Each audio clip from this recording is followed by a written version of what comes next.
Welcome to the Catch Up podcast, where today I'm joined by Samit Roy, an experienced D365 solution architect. As sooner a solution architect is engaged in the project, the better it is. Those hard work or the grinding that you go through in your early part of career, they lay the path in a way that what shapes you as a solution architect. Yeah, as they say, Phil, benefit of hindsight is always a good thing. Yeah. So you need to think about how to guide them in a proper path so that they go through the transition process in a way that is manageable and controlled. Sometimes they say in the world of ERP, you're not typically go live until you do your first year end.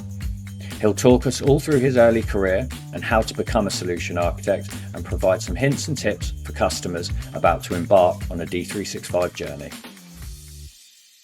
Samit, good afternoon. Thank you so much for taking time out of your day to talk to me this afternoon. I know we've known each other for quite a while. I was actually just beforehand, I was sort of thinking, actually, how long is it? And I think sort of I first started speaking to you maybe back in the days when you were with ePartners. That is correct. That is correct. I distinctly remember you, Phil.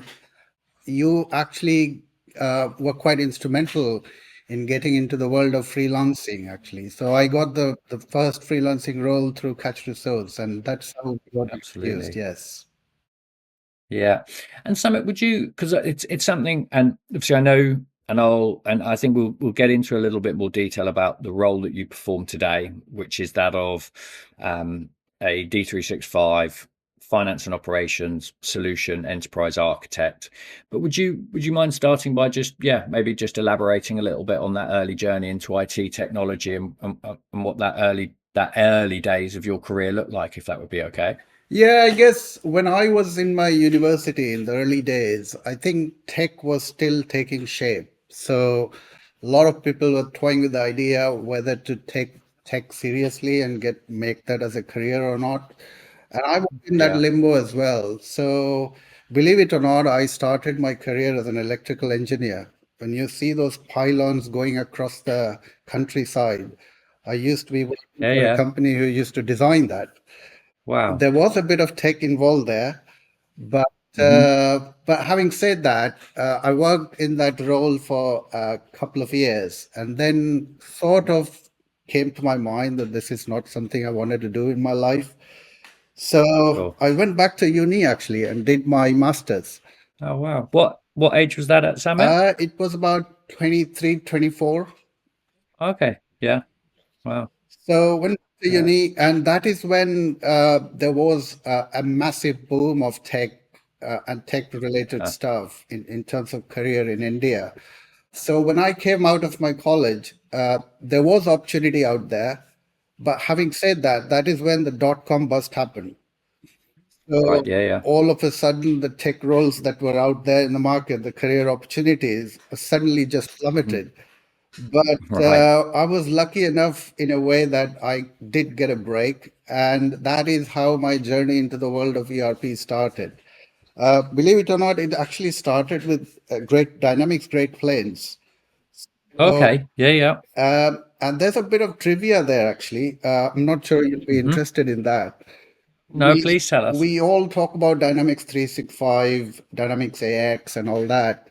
But little do people realize, people who are probably not aware of the history, that the actual term Dynamics comes from the world of Dynamics Great Plains. Okay. In the 2000, Microsoft actually acquired Dynamics Great Plains, and Doug Burgum happens to be one of the childhood friends of Bill Gates. And Doug Burgum was the owner of Dynamics Great Plains. And Great Plains has two versions, Dynamics and E-Enterprise. When Microsoft acquired it, they liked the term Dynamics quite a lot. It was appealing. And that's where the Dynamics name actually stuck. Okay. And now it's Dynamics all over. Right? Yeah, absolutely. So Yeah, that's it's the one thing that they've stuck with at least. You know, yes, we've had a few changes in names, but the dynamics has remained sort of solid throughout all the different name changes we've had, hasn't it? absolutely. So Dynamics Great Plains was quite a well-established product in North America, especially in US and also in Asia Mm. Pacific. So Yeah, needless to say, I got an opportunity to work in a few projects in US in my early days. It was quite a nice product. And whilst I was kind of getting my feet into the sort of world of ERP, that is the time when Microsoft also acquired Navision. yeah, And then came along with that the product of actual Navision as well as Dynamics AX as we know it. And because the companies or the partners who were actually working in this space, they wanted to get their feet into this new thing of Dynamics AX. And Dynamics AX in sure. those days was quite popular in Europe.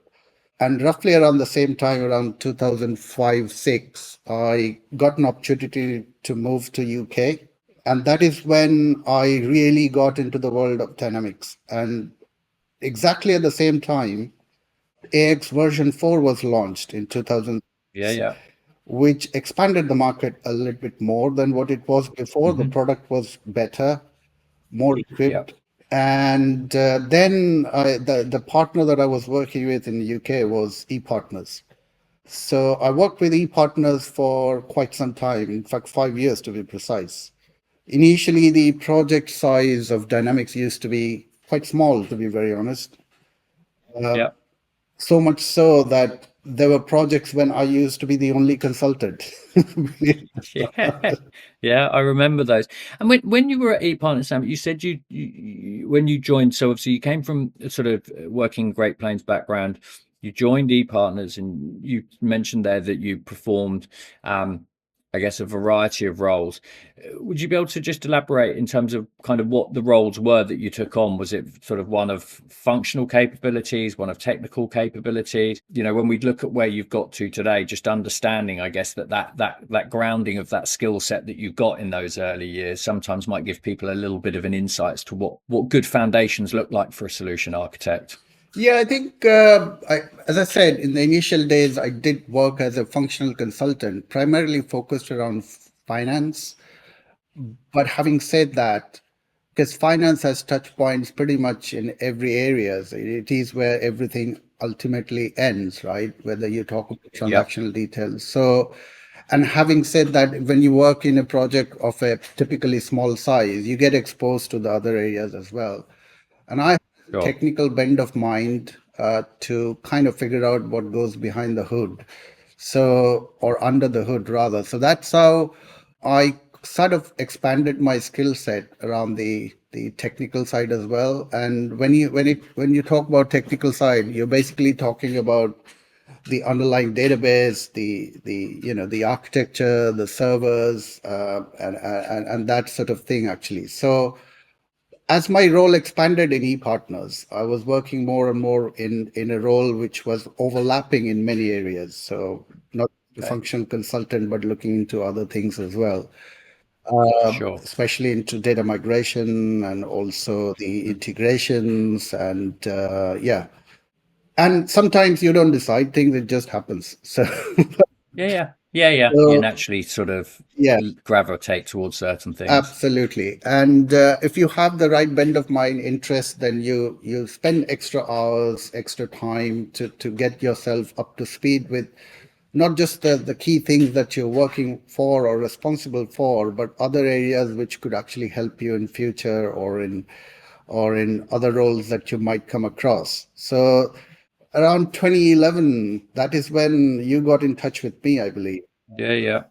Yeah, it would have been about the and so at ePartners you were very much a permanent full-time That employee, is weren't you correct. there? That is correct. Yeah. Yes. And I guess during that sort of journey you were there for five or six 5 years, 5 years, 6 5 years. years. And I guess you went through versions 4 and through version That 2009. is correct. That is correct. Did you see much of a difference between the products from an architectural standpoint? Because I know where we live today is a very different product, you know, when we compare what we're living in the D365 FinOps world compared to an AX version 4.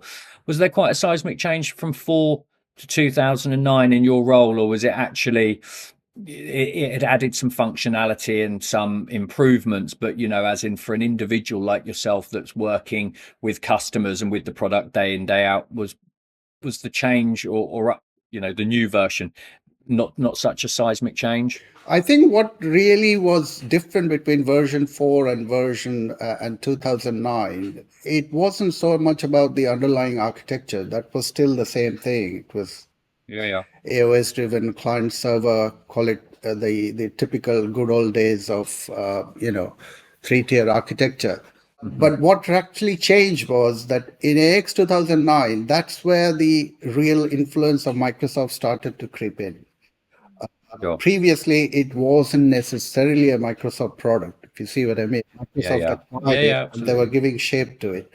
So they actually introduced the idea of workflows in Hmm. 2009, which was in early days, but at least a good start, I believe.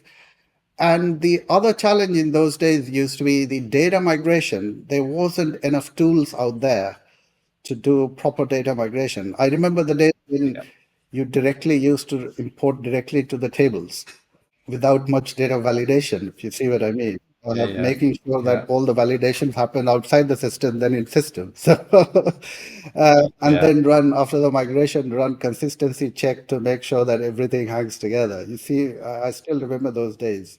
yeah. But with Dynamics X 2009 came the ISVs and also tools that goes along with it, actually. I distinctly remember a tool called Atlas Excel.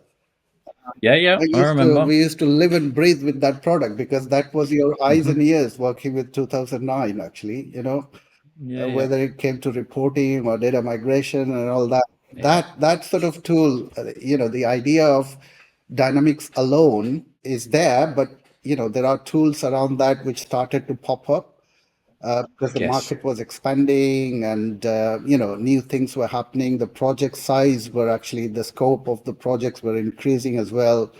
Mhm. It wasn't typically used to be a 6 months, 1 year project. The project size itself was expanding. There were more people needed in that across various work streams. So fundamentally, the product wasn't much of a different, but it's the ecosystem along with certain, useful features like the workflows. That is where it really started to taking shape. Yeah. We were just discussing it then. So you were with ePartners, and then that was probably this is the point in which we sort of first connected. And it was at that point, sort of 15 or so years ago, where you then made the decision to go from permanent full-time employment into what you are doing today and still doing now, which is, day rate contractor, limited company contractor. Back in 2010, 2011, contractors were definitely a thing. There were contractors out there, but it was certainly less frequent and common than it is today. Had that always been something that you envisioned that you would go and do, that you had that plan to go contracting, or was it just, timing, opportunity, felt like, you took a bit of a leap of faith at that time? I think it was a combination of all that you said. As I earlier said, sometimes you don't always decide or plan ahead of time. It just happens. Things just fall in place, right? So working with partners, it was a massive. It did provide a very good platform to me. To be very honest, I have a Yep. lot of respect for people that I had worked with in those days, because they gave Yeah, me a yeah. lot of inputs, a lot of assistance. I went through a proper training as well. That's the time when training wasn't that widely available in that world. But my partner did give me that opportunity to go through that training program, and it did really help. But it was quite stressful at times as well, because the fact that the project size used to be quite small, and you were actually involved in not just one project at a time, but sometimes many projects Sure. at a time. Yeah, absolutely. And the working from remote wasn't an option in those days. Yeah, absolutely not. Yeah, I distinctly remember there was a week when I was at 5 different client sites on 5 different days of the week. So yeah, yeah. It wasn't infrequent back then. yeah, It's funny though when you think, Samit, like I know we're talking 10, 15 years ago, but it does feel like the world, post COVID, the consultant world and how that operates, flipped on its head. It really did. And I know that was because it was kind of, in some ways for organizations, it was fight or flight, wasn't it? It's kind of like, well, there's no other option. So you get forced into that way of working, and people then find their way of working. But yeah, I think for people coming into the market today, or people coming in the last 5 years, they probably don't quite realize or appreciate the level of travel that consulting used to undertake. I mean, I remember it vividly, yourself talking there, 5 days a week, 5 days on site at five different customers. That wasn't, that's quite an extreme example, but it was fairly frequent. Like, people were doing that, or certainly driving, sometimes from a customer in, Darlington at Northgate Vehicle Leasing for 2 days on site, and then they had a customer that they were doing down in Southampton then for the rest of the days for the other part of the week, and people would be driving almost halfway through the night in the evening to get to these projects. So yeah, it's a very different world we live in today. And how did that change, Phil, to going from that partner environment at ePartners and then sort of landing your first contract role, and then going very much what we call end customer, or your user customer side? Was it quite a change of environment, ways of working?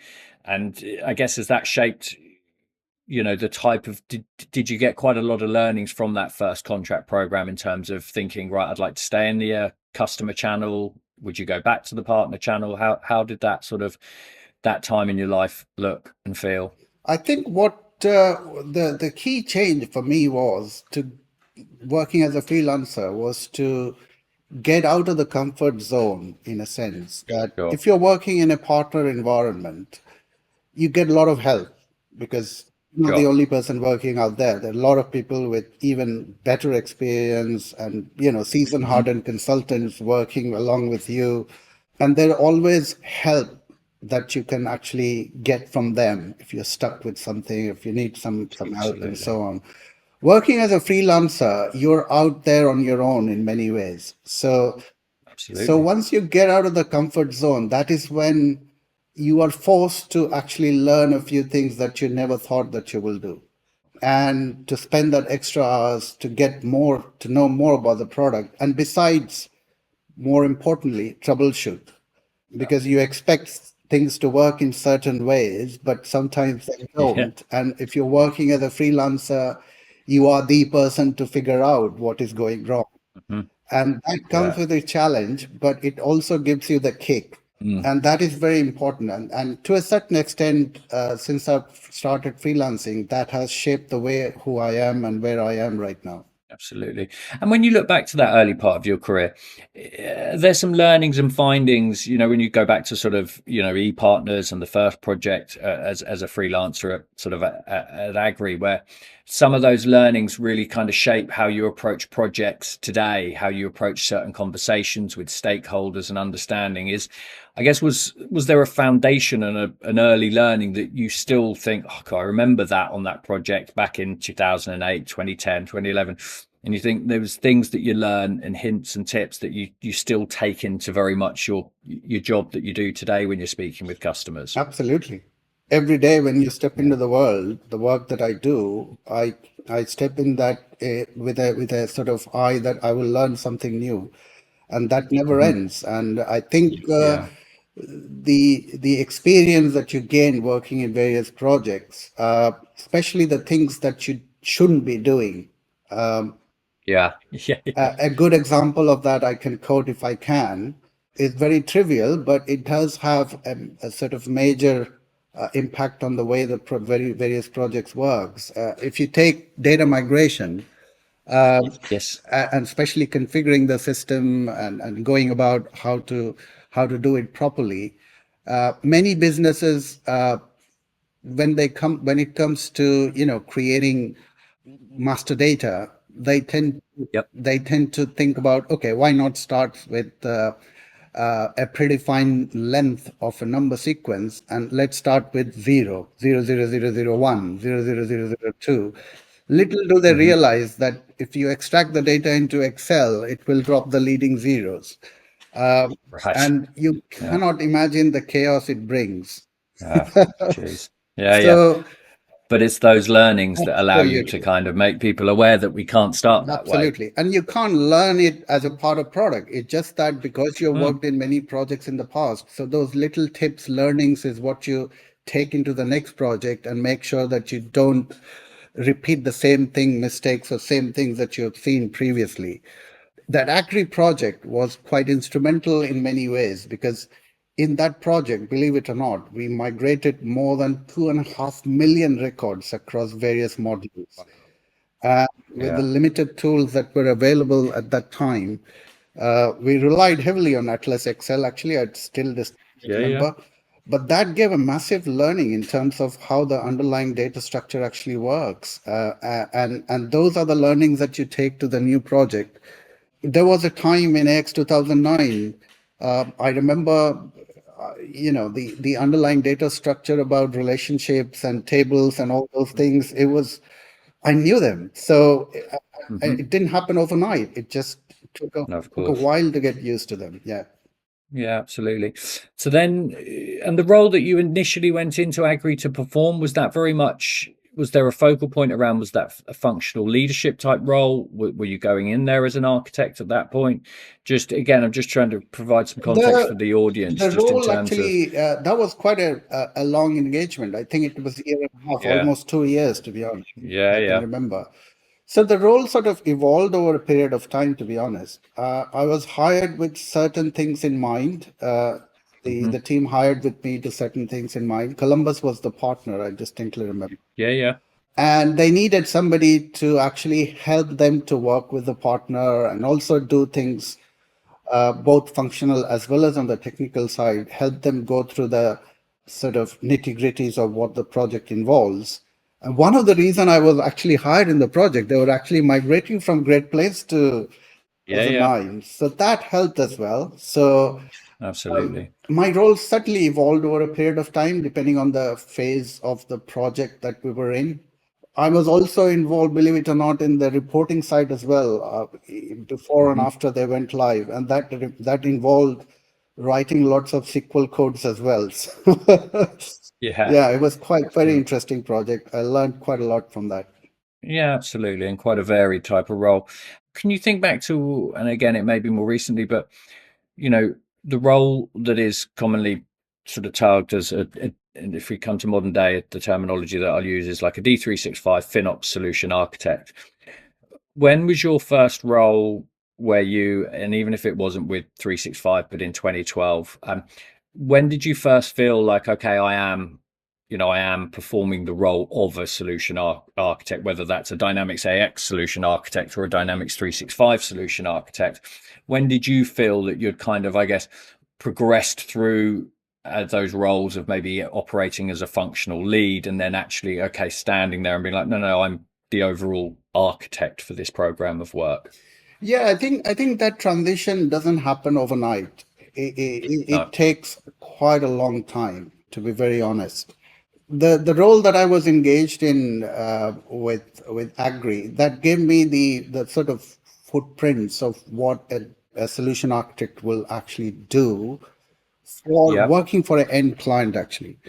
Because Hmm. the idea of a solution architect working for an end client was quite new in those days. Absolutely. And when I moved on from the world of the agri project into my another role, which is with the Swedish aluminum manufacturer Sapa, Yeah. Yeah. that was another big exposure to a completely new world as well. So the Absolutely. move from AX 2009 to 2012, Yeah. all And on a big piece of work as well. absolutely all that knowledge that you had acquired from 2009, knowing about how 2009 works, you literally had to throw it out of the window, and then came 2012, redefining everything. Yeah. So that is the time when it was quite an interesting project, the next one, because to be very honest, it was one of the first big projects that I ever got involved in. Yeah. So much so that there was quite a number of people involved in various roles in that project. And my role was the overall functional lead, come the finance architect. That's the sort of role that you actually Sure. think of.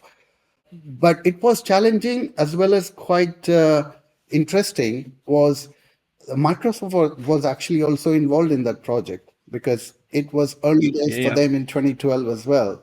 So we learned quite a lot in that project, and that is the project which sort of led me to the path of what a solution architect would do and can do, and the sure. sort of value they can bring to the business and to the Yeah. project.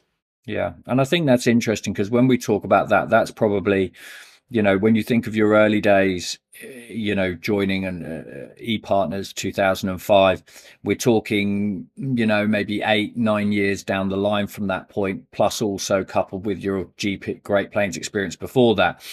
So you're talking like, almost like a minimum grounding of 10 years experience Maybe working longer, as a maybe consultant. longer. Yeah. Yes, And I think that's a really interesting point because sometimes in I don't know if I don't want to say like sort of but current day, sometimes people like to try and think that they want to be a solution architect within 5 years I want to be a solution architect. And you're kind of thinking, and everything that you've talked about today, Samit, is you really have to learn and be exposed to, and from what I'm taking from your conversation and the words you're saying there, is you need to be exposed to different projects, different environments. You worked for a partner, you worked for an end user, you worked for a large global end user with Agri on 2009. You then go to SAPA 2012, big, large, one of the largest projects of its kind that was currently in flight.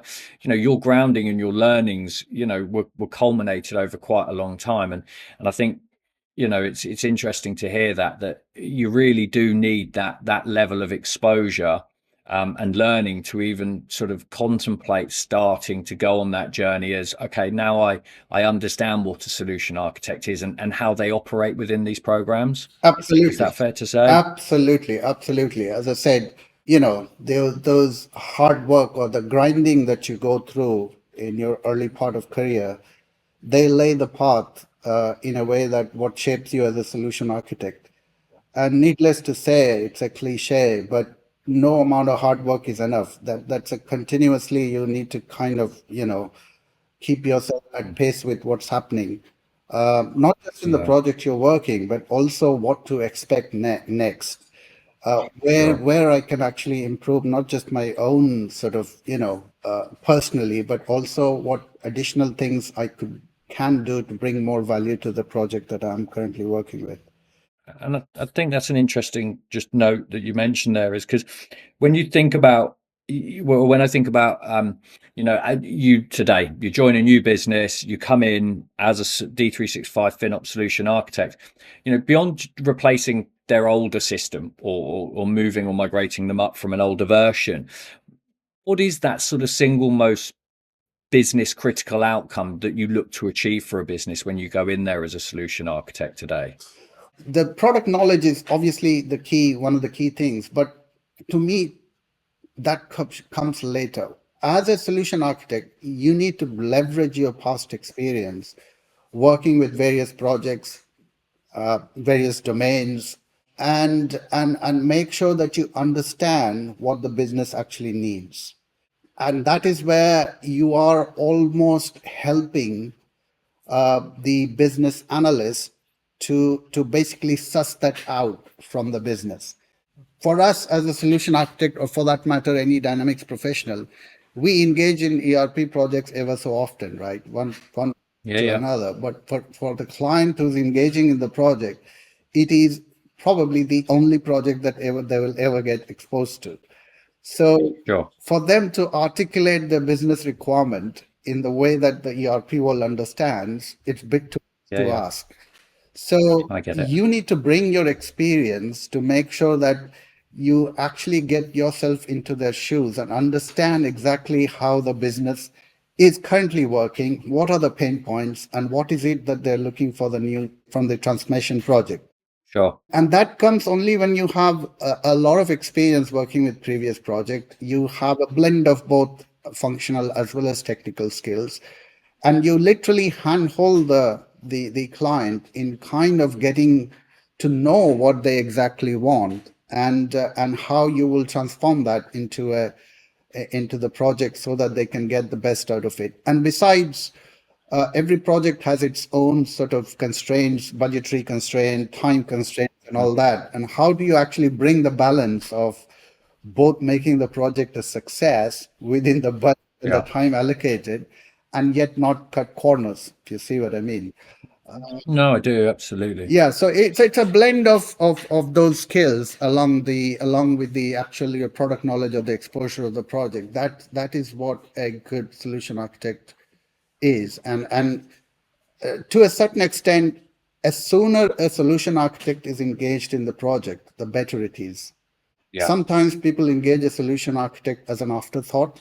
The project is already underway and it's not going anywhere. That's when you think Sure. of hiring a solution architect.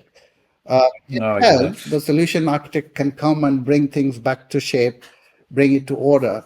But why go through that hassle to begin with? If you hire a solution architect, a right solution architect, right from the day one, when the project needs it, then you can manage the entire life cycle of the project the way you're expecting it.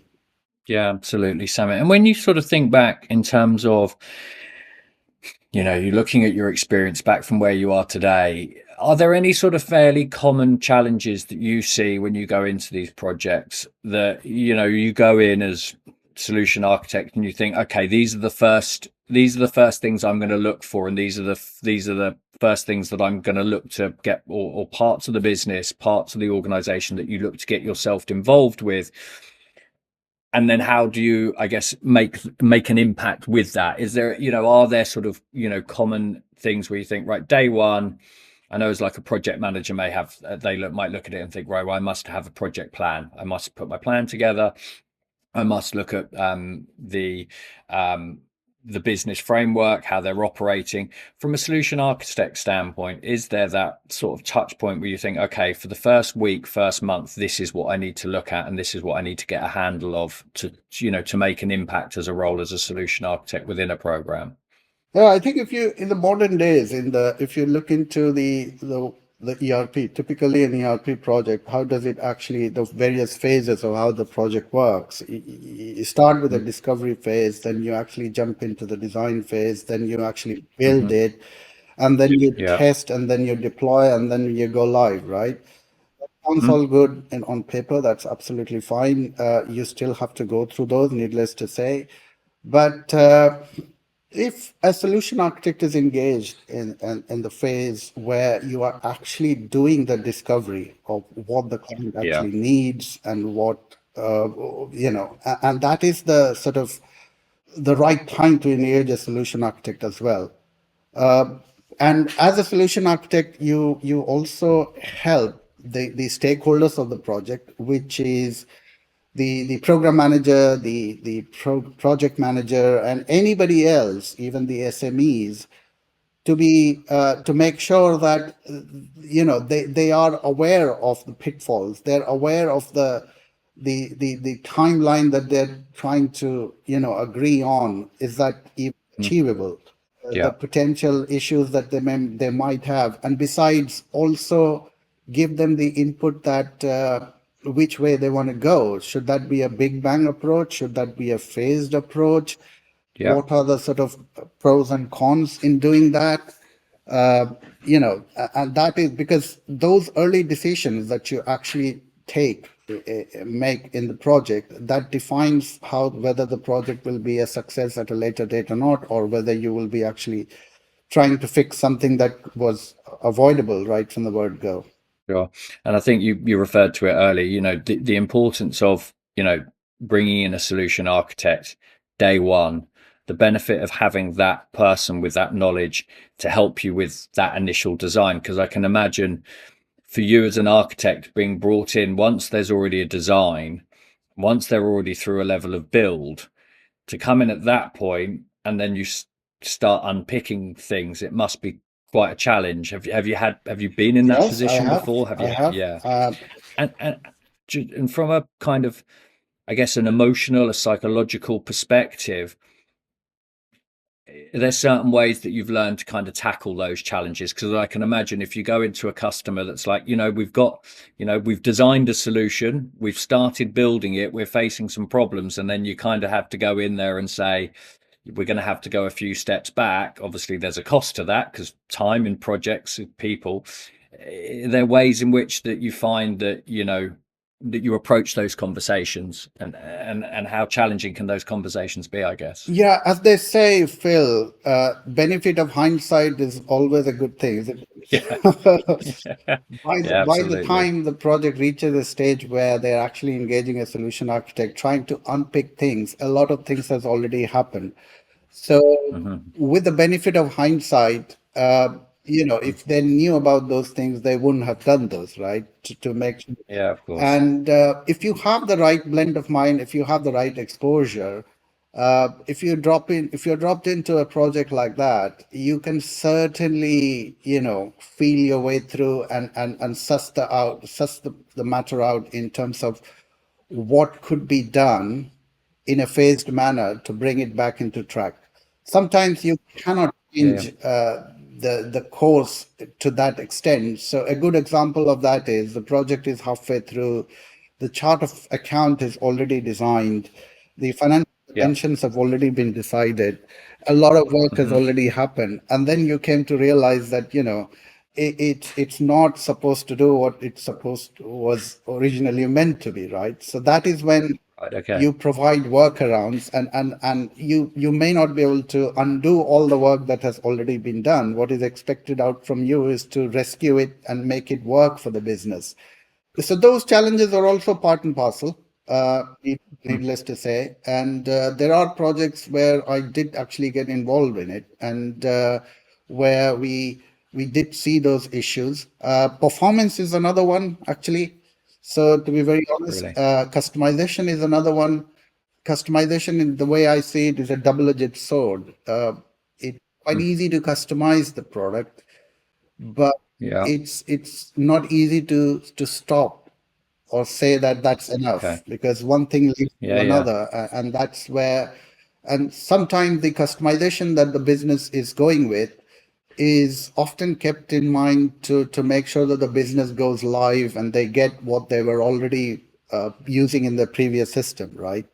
And as a Okay. solution Yeah. Yeah. architect, you need to make the judgment and make the client quite aware of the fact that, you are going into a new system, not necessarily redesigning what was already there in your previous system, right? So there Sure. must be Yeah. a Yeah. strong business case of why you need that and how would that new need will hold the test of time. It's not because you need it now. Is it something that you will need 2 years down the line? Will that scenario change? And if yes, what are the considerations that you need to keep in mind? Because as a solution architect, you're not taking the client to go live, because go live is just the first step of many things that are going to happen in future, right? So Sure. Yeah. Absolutely. you need to make them aware, you need to design, you need to think about those pitfalls that can happen 2 years down the line, 1 year down the line. Sometimes they say in the world of ERP, you're not typically go live until you do your first year end. And that's a truth, because sometimes those Hmm. things do pop up after you do the first year end. When you run your first inventory closure, that's when things start popping up, right? So Yeah. Yeah. that early knowledge, that awareness of what could potentially go wrong, and make them aware ahead of time, that can happen right at the beginning of the project if you get involved with, or even in the middle of the project when you are there, then you can still give them that steer, that the things that are likely to cause issues tomorrow, day after, year down the line, and make them aware and make them help them to take the right decision. Yeah, and that it explains a lot, doesn't it? Bringing in that expertise in the early days of a program can really, whilst there's maybe a larger upfront cost than maybe a customer was thinking about, as in they were maybe thinking we wouldn't need to engage an architect, but in hindsight, often bringing someone in like yourself earlier on in a program will fundamentally save time and money later on, because you'll be able to guide them and make them aware of these pitfalls early on, rather than having to make the mistakes and then correct the mistakes, which can add huge value. Samit, and when I think about the role of a solution architect and what it is you do, what what do you think in terms of, if you describe what do you think makes a good solution architect? Obviously, you must have worked with people in the past and currently work with people and have friends and peers in the market, and you think, is there anything in particular that you think that's, yourself as being one of the good architects in the market, what is there a common theme that these individuals, that they have a certain skill or a certain way or a communication style that means that they are a good solution architect, and what do you think a good solution architect looks like? Yeah, oftentimes I think I did briefly touch upon that before, Phil, that people think there's a general impression that a solution architect will know everything about the product. Okay. Yeah, yeah. But that's not necessarily a solution architect is, especially in the Sure. modern world when you're talking about tier one ERPs, the likes of Yeah. SAP, Oracle, and even Hmm. 365 is nudging into that door. And to a certain extent, the Yep. way I see it, is already a tier one ERP. So, Absolutely. as a solution architect, because the scope and the width of the product has changed so much that it's Hmm. humanly not possible to know each and everything what the product can do, right? So, Yep. as a solution architect, you should be aware of the core functionality of what the product can achieve. Okay, and Yep. with certain expertise into certain areas of the product, needless to say, because that is what you are supposed to do, and that is what you have been doing for such a long time with the product. But to me, that still comes later. Okay, your past experience or your business exposure to working in various projects in the past, your ability to get yourself in the shoes of the client, especially the people who are the decision makers, especially the people who are driving the project, understanding what they're actually looking for, asking the right question at the right time. That's Yep. what a solution architect does, to be honest, and should Yeah. do. It Yeah. also, as a solution architect, you're also, it's not possible that you will do everything on your own. As an architect, you need to make sure that various work streams, they actually work together, and the team of consultants that you have who are leading the various work streams, engaging with the actual business, working with, even to a certain extent, your role is to make sure that you know the teams don't work in silos, because Yeah. you're working in an ERP project. It just all intertwines. So you Mm. need to make sure that those gaps, those silos are plugged. People are working together, and you need to make the various teams aware of what's happening at the other end, which might impact what they're trying to do. Right. So that's Yeah. the overarching role of a solution architect, is to make sure that all the work streams, Mm. functionally as well as technically, they are working in unison with what the project is trying to achieve, and make sure that that those gaps are not there, where you suddenly realize that somebody did something, configured something in the system which is going to have impact somewhere else. So that's Yeah. Yeah. coordination is what the responsibility of a solution architect is, over and above many other things that they actually do. Yeah. No, of course. That's really interesting, Samit. Thanks for sharing that, because I think a lot of the time, an external person, you imagine, the nuts and bolts of the architecture, but a lot of what you're describing there is about, is leading, is communication, is being aware of what people are doing and bringing people together. And also, I love, when you talk about putting yourself in the shoes of the customer, it's not one size fits all. It's not like, this is how I'm a solution architect, I know Microsoft Dynamics, this is how you're going to do, this is what your system's going to look like. You've got to put yourself in their shoes, empathize with the challenges and the journey that they're going to go on, and really collaborate with the business, to achieve, a collective goal, which is, you as the architect delivering a design as a solution for them that's fit for their business, and then for them to go on that journey and have a system at the end of the day that when you leave, they've got a system that, that does what it should do. So that's really useful. One more thing, Samit, just before I let you go, because I know we're getting on with time a little bit here, and I like to always ask this question of everyone. An ex-colleague, friend of yours, is a CTO, CIO, or CFO of a large organization, and they come along to you and say, "Hey, Samit, we've been on a bit of a journey to discover what we do next. We're on an old legacy system. We're going to be moving away and we're going to implement Microsoft Dynamics. We've been through a product selection process. We've picked Microsoft Dynamics 365. What advice would you give us as we're about to embark on this journey? What would you do? What advice would you give that friend, ex-colleague, to say, hey, look, yeah, you're going to be implementing Microsoft Dynamics 365. Here's a few things just to think about before you start that journey. The first thing I would like to say is be realistic.